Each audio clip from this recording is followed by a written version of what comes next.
the case they built against him. If you don't The trust our law court enforcement has officers considered all that. and The judge has investigators, considered all that, then Madam who do you Secretary. trust if you And don't if you would be trust judges? quiet, because I'm reclaiming my time, you are not following this court order. But let's focus on the court order, because this opinion also— I now recognize Mr. Goldman for 5 minutes of questioning. Thank you, Mr. Chairman. I would like to go back to Mr. Kilmar Abrego Garcia's case, Madam Secretary. But my first question for you is a pretty simple one. It's basic civics. Which branch of government does the Constitution give the authority to interpret what the law is, the judiciary or the executive branch? Sir, going forward, the interpretation of the law, you make the laws in this body. The judicial branch makes sure that they have integrity and they're applied properly to individuals. So I'm just going to take that as the judiciary branch. Now, let's focus for a second on what the judiciary branch has said about this case. We know the Supreme Court has said 9-0 that, notwithstanding your statements under oath here today, that Mr. Kilmar Abrego Garcia was afforded due process, he was in fact not afforded due process, because then if he were, you would have seen the withholding order that did not permit him to be deported to El Salvador. Now you allege, and I guess the Attorney General alleges, that he's a member of MS-13.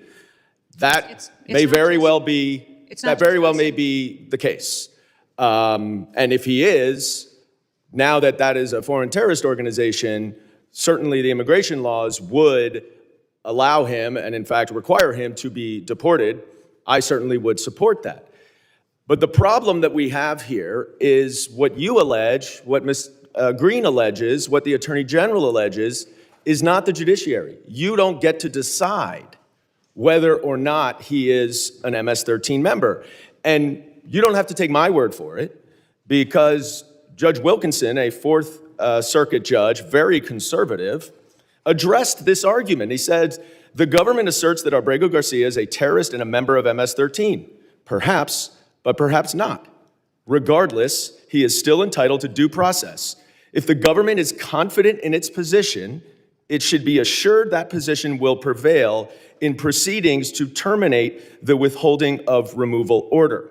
You just watched Congressman Dan Goldman deliver one of the most powerful and necessary reminders in Washington, that in America, no one is above the law, not even those who claim to speak for law and order. What happened in that exchange between Goldman and Governor Kristi Noem wasn't just a shouting match.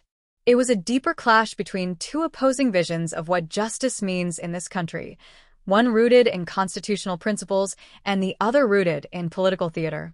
When Goldman asked Noem, who has the authority to interpret the law, the judiciary or the executive branch, he wasn't asking a trick question. That was basic civics. Every high school student learns that the Constitution assigns the power to interpret the law to the judiciary, not politicians or governors. But what makes this moment powerful is that Goldman used that question to expose a much bigger issue: the tendency of Republican officials to dismiss court rulings whenever they're inconvenient. In this case, the Supreme Court, and let's be clear, unanimously 9-0, ruled that Kilmar Abrego Garcia was not given due process. That's not a partisan decision. That's not the liberal court ruling against conservatives. That was all 9 justices, from the most progressive to the most conservative, agreeing that the government failed to follow its own laws. Goldman wasn't defending Garcia as a person. He was defending the very idea that everyone, regardless of who they are or what they're accused of, deserves a fair legal process. Because if we can strip one person of their constitutional rights today, what stops the government from stripping yours tomorrow? Kristi Noem's response was revealing. Instead of addressing the legal issue, she turned to emotional rhetoric, labeling Garcia as a terrorist and accusing Goldman of fighting for criminals. But Goldman made it clear that what he was fighting for was a single individual. The court has considered all that. The judge has considered all that, Madam Secretary. And if you would be quiet, because I'm reclaiming my time, you are not following this court order. But let's focus on the court order, because this opinion also says that to facilitate, which the Supreme Court is requiring, is an active verb. It requires. Will you commit right now to give Mr. Abrego Garcia that process where you can prove your allegation that he is a member of MS-13?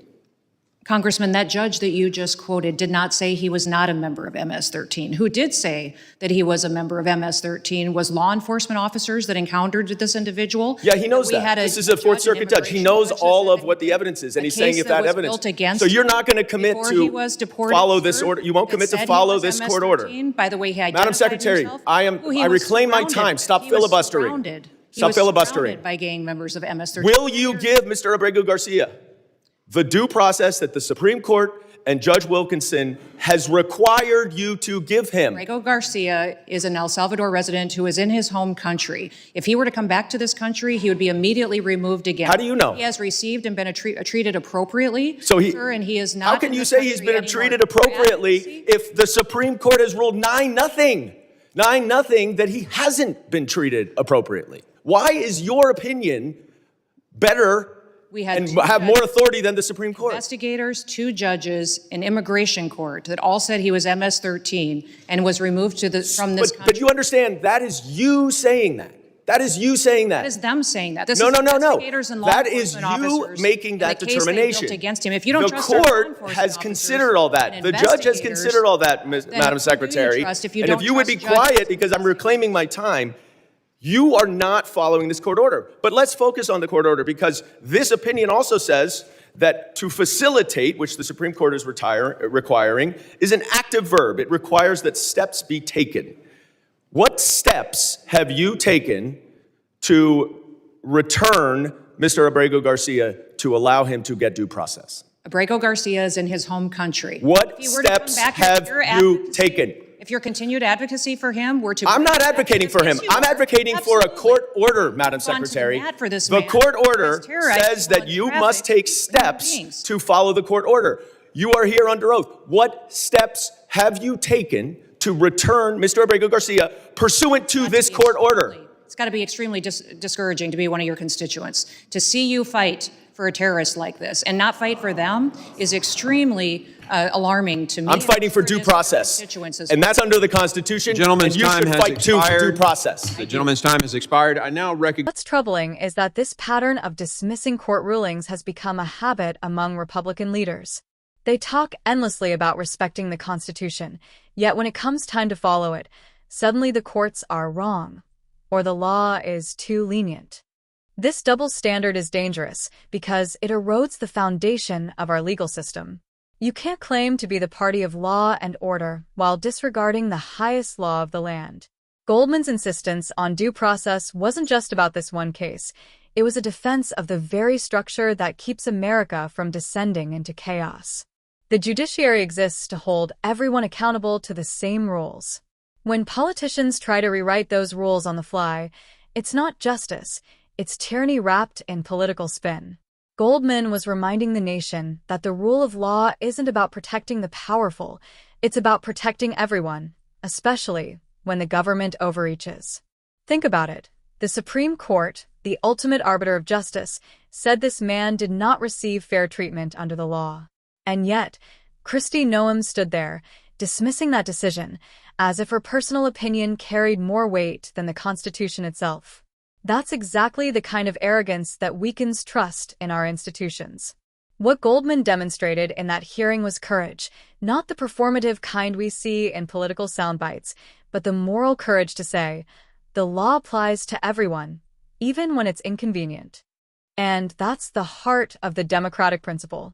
Democrats believe that justice isn't selective. Rights aren't optional. And court orders aren't suggestions. You can disagree with a ruling, but you don't get to ignore it. That's why this exchange matters, because it reminds us that democracy isn't sustained by who shouts the loudest, but by who respects the system that keeps all of us free.